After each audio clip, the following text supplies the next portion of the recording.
तो हिमाचल में भी अब कोरोना को लेकर अलर्ट जारी कर दिया गया है, क्योंकि पूरे देश में जो अलर्ट है वो जारी किया गया है। ऐसे में हिमाचल प्रदेश में भी कोरोना को लेकर अलर्ट जारी। कोरोना को लेकर प्रदेश स्वास्थ्य विभाग की बैठक जारी है। मनसुख मंडाविया की बैठक में वीडियो कॉन्फ्रेंसिंग के माध्यम से हिमाचल का स्वास्थ्य विभाग भी जुड़ चुका है।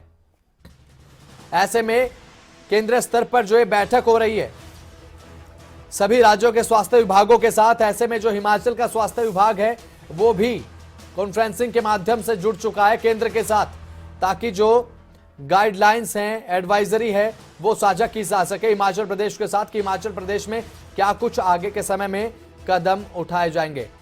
तो इस पर ज्यादा जानकारी के लिए, बातचीत के लिए हमारे ब्यूरो शिमला से प्रदीप ठाकुर हमारे साथ लाइव जुड़ गए हैं। प्रदीप ठाकुर, जो ये बैठक चल रही है इसमें हिमाचल का स्वास्थ्य विभाग अब कॉन्फ्रेंसिंग के माध्यम से जुड़ गया है, क्या कुछ एडवाइजरी निकलकर सामने आ सकती है इस बैठक के बाद, क्योंकि कोरोना के मामले चिंताजनक तरीके से बढ़ते जा रहे हैं? प्रदीप ठाकुर।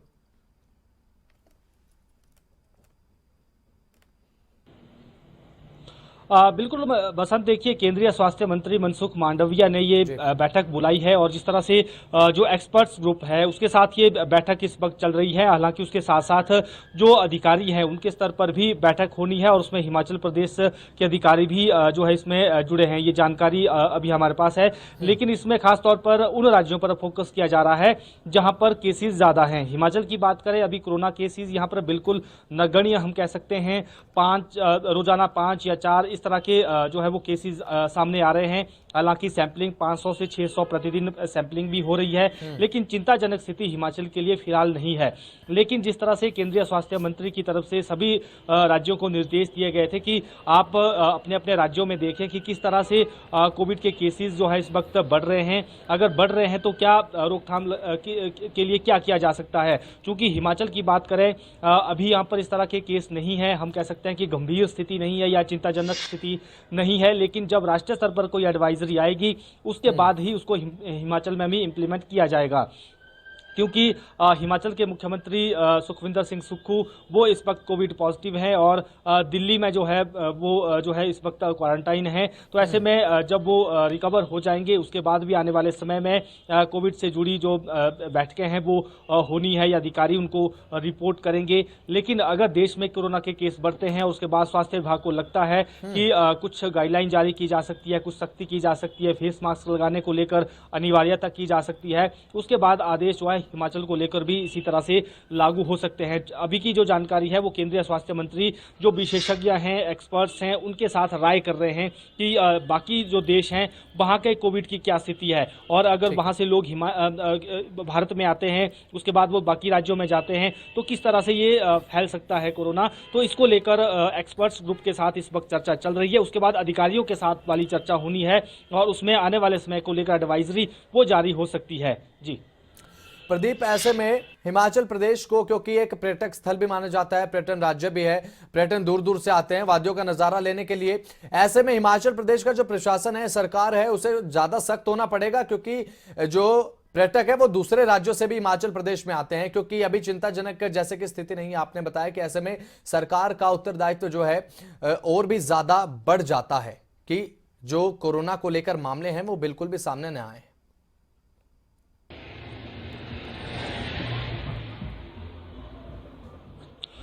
बिल्कुल बसंत, देखिए क्योंकि अभी जो दिल्ली में ये बैठक हो रही है उसमें जो विशेषज्ञों का समूह है वो जो राय देगा उसके बाद राज्यों को लेकर को एक एडवाइजरी जारी होनी है कि अगर कोरोना के केस देश में बढ़ रहे हैं और खतरा अगर मंडरा रहा है, बाकी जो देश हैं, दूसरे देश हैं, वहाँ से लोग भारत में आ रहे हैं, तो उसे अगर खतरा बढ़ने का लगता है, उन्हें किस तरह की चीज़ें हो सकती हैं, तो फिर राज्यों को एडवाइजरी होनी है। हिमाचल को लेकर भी उसी में एडवाइजरी आएगी। हालांकि अभी क्योंकि न्यू ईयर है, क्रिसमस है, तो बड़ी संख्या में पर्यटक हिमाचल की तरफ रुख करते हैं।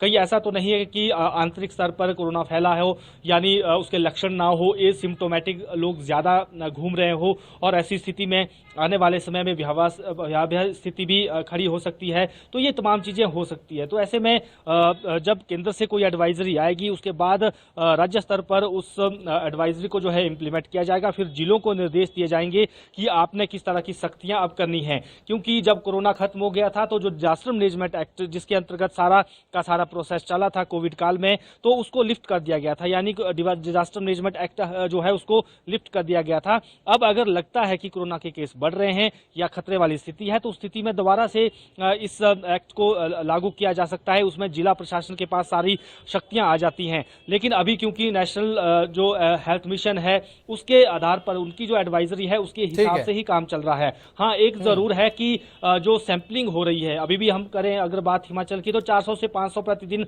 सैंपलिंग हो रही है। सैंपल इतने लिए जा रहे हैं, उसमें 4 से 5 लोग पॉजिटिव भी आ रहे हैं। तो ये सैंपलिंग जो है आने वाले समय में बढ़ाई जा सकती है। इस पर जरूर फोकस जो है वो हो सकता है। जी प्रदीप, ऐसे में एक और सवाल उठता है, राहुल गांधी की जो भारत जोड़ो यात्रा चल रही है उस पर हिमाचल प्रदेश में किस तरीके से सियासत गरमाई है, ये जगजाहिर है।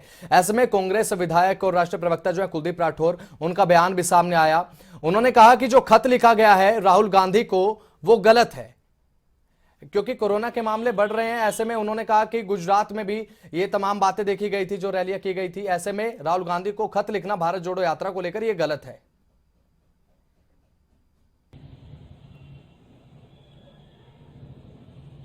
बिल्कुल बसंत, देखिए पिछले कल ही केंद्रीय स्वास्थ्य मंत्री ने राहुल गांधी को पत्र लिखा है और उसमें कहा कि आप भारत जोड़ो यात्रा को अभी रोकें क्योंकि कोरोना के केस बढ़ रहे हैं, वो यात्रा कर रहे हैं, लोग उसमें जुड़ रहे हैं। तो ये उनकी तरफ से पत्र लिखा गया है। इस पर कांग्रेस पार्टी की तरफ से यहाँ पर जरूर अब प्रतिक्रिया आई है और कांग्रेस पार्टी के राष्ट्रीय प्रवक्ता भी हैं कुलदीप राठौर और शिमला के ठियोग से अभी विधायक भी बने हैं, नवनिर्वाचित विधायक हैं। उनकी तरफ से ये कहा गया कि राहुल गांधी की यात्रा को रोकना चाहती है केंद्र सरकार और ये यात्रा लगातार सफल हो रही है, लोग इसमें जुड़ रहे हैं। तो ऐसे में इस यात्रा को रोकने की एक कोशिश हो रही है। जबकि पूर्व में जब कोरोना काल भी था उस दौरान भी राजनीतिक रैलियां की गई है राष्ट्रीय नेताओं की तरफ से, प्रधानमंत्री की तरफ से, भाजपा के राष्ट्रीय अध्यक्ष की तरफ से बड़े बड़े रोड शो जो है वो किए गए हैं। ये उनकी तरफ से कहा गया कि तब तो कोरोना किसी को याद नहीं आया, लेकिन अब राहुल गांधी की यात्रा जो सफलता के कगार पर पहुंच चुकी है, लोग लगातार जुड़ रहे हैं, तो अब इसको रोकने की एक कोशिश की जा रही है और इसीलिए ये पत्र लिखा गया है। ये पत्र ठीक नहीं है।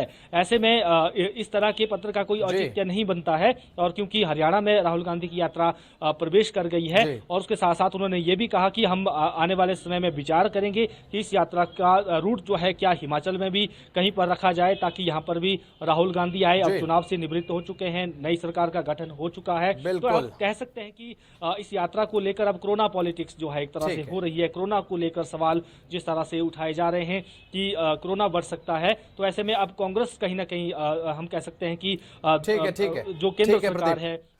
बिल्कुल, तो बहुत बहुत शुक्रिया प्रदीप ठाकुर हमारे साथ जुड़ने के लिए, इस बातचीत के लिए, जानकारी साझा करने के लिए।